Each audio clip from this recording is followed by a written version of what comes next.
I often get asked a lot of interesting questions about my videos, while other times people just let me know their thoughts, whether good or bad. And to be honest, even though the bad ones don't have much weight to them, the good ones reassure me that there are some really good people out there.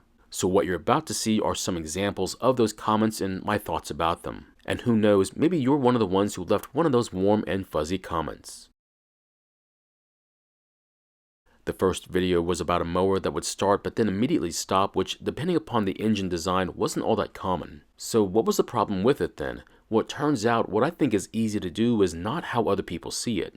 And in this case, the problem turned out to be a loose carb mounting plate. But what I think happened was that I took off more of the engine for inspection, and some would consider it just being too much. But that tiny detail was apparently enough to spark a lot of comments about what was easy to them. All we had to do was to tighten up a couple of loose bolts after applying some thread locker to them. Now, I thought the fix was pretty easy, but what do you think about it? Now, the next video was about a steel commercial trimmer, and it required a lot of maintenance work that was simply neglected by the owner. I can't understand why someone would buy a very expensive machine like this and not take care of it. But after going through the entire process, when it came down to the carb, I didn't service it. Instead, I just replaced it. And it turns out a lot of the viewers, including a couple of technicians, also felt the same way. Save the time and headache and just buy a new carb instead. Now, I'm pretty certain they would have wanted me to buy an OEM carb instead of an aftermarket one, but guess what? Money isn't free. So what do you think about it? Should you use your precious time to try and save a carb, or just replace it instead? Now, the next video was about a Murray lawnmower that would start but wouldn't stay running. And after diagnosing it, turns out the carb was the problem, which is not surprising. Now, the fix was to obviously take out the carb and clear the blockage, and 9 times out of 10, it would fix it. And even though it would have been a great idea to just replace the carb, turns out these plastic carbs have a high success rate when it comes to cleaning them. Now, this video was one of those that got a lot of praise, which is quite reassuring. But I'm not sure how this one was any different from the dozens I've done just like it before. The only thing I could come up with is that on this one, I didn't take off the top of the engine, and I guess it just looks a lot less complicated that way. I will let you know that taking the top cover off the engine only requires 3 bolts to be removed and makes the job a whole lot easier to do. But just like before, I guess what I think is easy compared to what others think is apparently 2 separate things. Either way, it seems the presentation was a lot better for most of the viewers, so who knows, maybe I'll keep doing it that way instead. So if you've done this repair before, what do you think? Is it easier taking off the fuel tank with the carb or leaving the tank on? Now, the next video is one of my favorites because it's the first time I introduced the viewers to my homemade carb tool, which I still have. The problem was that more people seemed to be interested in the tool itself than using it, which I guess is okay, except that was not the focus of the video. It was supposed to be about a string trimmer that would start and run, but would stop when trying to use it. I then showed how making small adjustments on the carb was able to fix it, and we didn't have to do a full service on the carb.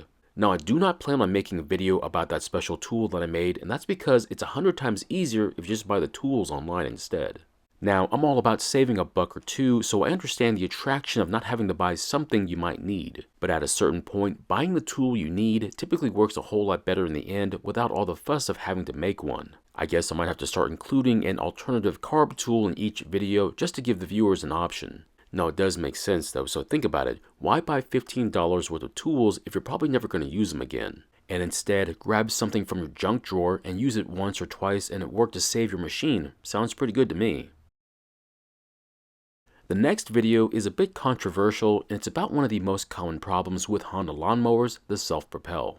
But before we get into the video, I do want to address the fact that even though a lot of people don't like working on Honda lawnmowers, it appears to be one of the ones that consumers try to save, at least when compared to other brands of mowers. Now, in the video, I ended up making a choice that most consumers would choose as well, which is to replace a worn-out belt. The problem though is that replacing this belt is not easy. In fact, if I tell you that's not easy for me, it's certainly going to be the same if not harder for you. The worst part though was by the end of the repair, it didn't even fix the problem. And it turned out a cable adjustment was all that it needed to fix the self-propel. This is where the comments came in, which turned out to be very positive and supportive as far as making the choice to replace the belt. It was a bit surprising considering that I thought I was going to get some harsh comments about it, but fortunately, it didn't turn out that way. And it also turned out that a lot of the viewers wanted to see how to replace the belt in the first place, so it all worked out great. Now, not all my choices are going to be the right one, but my main goal is to not lead the viewers towards the incorrect one. I do want to remind you that I'm just like you, just a person who wants to get their mower, blower, or trimmer back up and running again. Sometimes fixing stuff is a guessing game and you're trying to make the best educated guess after seeing all the clues. And hopefully after you see what I did and the mistakes I make, it'll allow you to make a good choice for your project. The next video is one of my favorites and it's pretty obvious why. This is the one about the Stihl FS45 trimmer that I found on the curb that wouldn't start. Now the best part about this one was that there were some very skeptical viewers out there who didn't believe this was a curb find. So here's the thing, I don't have that much of an imagination, so coming up with a backstory on stuff is way more work than I want to deal with. That's why I'd rather just tell you the real story behind each item I find, whether it was given to me or if I find it. It's difficult enough just keeping track of the actual story that I'm not going to even bother making one up. In fact, if you watched enough of my videos, I'll even tell you when I have no idea how I got the item I'm working on. So in the video, it was your typical buy a trimmer, use it a couple of times, and then hang it up in the garage and forget about it. Then over time, the carb and fuel system gets damaged, and in the video, we show all the items that were damaged and fix them. The only thing that was different in this video was the pacing or timing was a lot different from my current videos. Now, depending upon what's going on with work and other projects, it sometimes affects the videos in ways that are quite unexpected. And I think that was the case here, but that also works in the opposite way as well. Because if things are going badly, that'll also have an effect on your ability to work on your projects as well. So if your headspace or your mindset is somewhere else, then you might want to wait until things aren't so hectic to begin and finish a project.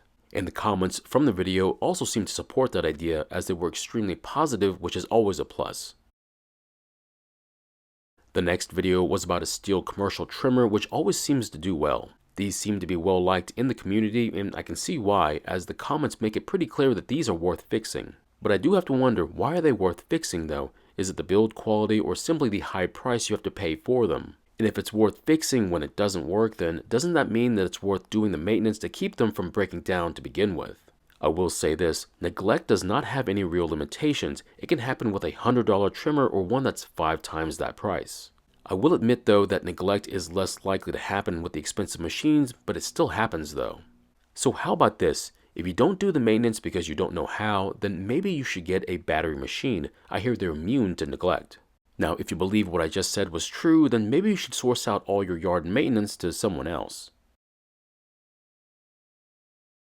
The next video is one that I really like, and it's about an older Echo trimmer that'll start but die. And after poking around, we find out that the problem is a bad metering diaphragm inside the carb. But not only that, it also needed a carb adjustment as well, which I think was the true value of the video. Now this was one of the first times I tried and adjust the carb on one of these, and it worked out great. And besides the carb tuning, the other item in the video that made it a good one was yet again the slower pacing, which allows the viewers to follow along. I will admit that in recent years, my videos have sped up quite a bit, but there's a good reason why.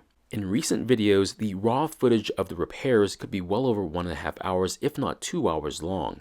However, I'm not interested in making hour-long videos, and that's because of the way I make them. It would require much more time to produce them. So I have two choices: make the videos more condensed and faster paced, or show less content. That would mean the video would only show 1 or 2 steps of a 10-step process. So I haven't decided how I'm going to go about it yet, but we'll just see what happens. So I'm always open to your recommendations, so if you have any solutions to making slower paced videos that aren't an hour long, I'd like to hear about it. And the last video in this group is one about a brightly colored chainsaw. And the main reason why I think it was so popular is yet again the time and patience I took in the video from the repair to the carb adjustments. I will tell you that chainsaws typically take a lot of time to repair, and that's mainly because of how they're designed. Now I wish I could work on more chainsaws, but time has a way of limiting your choices. Now the comments were fairly positive and nothing really stuck out as being negative aside from one rare grumpy Gus. To be honest, I think it might be interesting to look into the worst comments I've received in these videos because it should be more entertaining. Now having said that, I think it might be interesting to look into the worst comments I've received in these videos because it should be pretty entertaining. Look, we all have bad days, and sometimes instead of taking out on a person, they show up in the comments, which I guess is a good place to vent. Now obviously you're welcome to say whatever you want in the comments, that's why they're there, but maybe you should step back and read the comments before posting them. I know I've stopped to read my comments before, and on a couple of occasions, I'm glad I did. Now, there were a lot of videos to go over, but I think these will do for right now. But you're welcome to ask whatever questions you want on any of the videos that have been posted. And if you have any personal questions you'd like to ask, well, by all means, ask away. Thank you for watching. I really do appreciate your time here. Please feel free to ask me any questions about this project or about your own projects, and hope to see you in the next video.